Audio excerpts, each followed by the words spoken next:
Tollywood hero Ram Pothineni నటించిన latest movie Andhra king తాలూకా. అభిమానుల భారీ ఆశలు పెట్టుకున్న ఈ సినిమా నవంబర్ 27న ప్రపంచవ్యాప్తంగా థియేటర్లలో రిలీజ్ అయింది. మొదటి రోజే మిక్స్ టాక్ రావడంతో వసూళ్ల పరంగా నిరాశపరిచింది. తొలి రోజు కేవలం 4 కోట్లకు పైగా కలెక్షన్స్ మాత్రమే రాబట్టింది. ఇక వీకెండ్ కలిసి రావడంతో వసూళ్లు కాస్తా పెరిగినట్టు తెలుస్తోంది.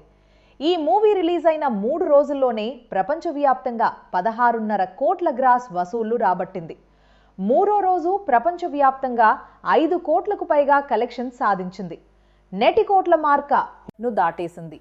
అయితే మేకర్స్ అంచనాలకు తగ్గట్టుగా వసూళ్ల రాబట్టడంలో ఆంధ్ర కింగ్ సక్సెస్ కాలేకపోయాడు.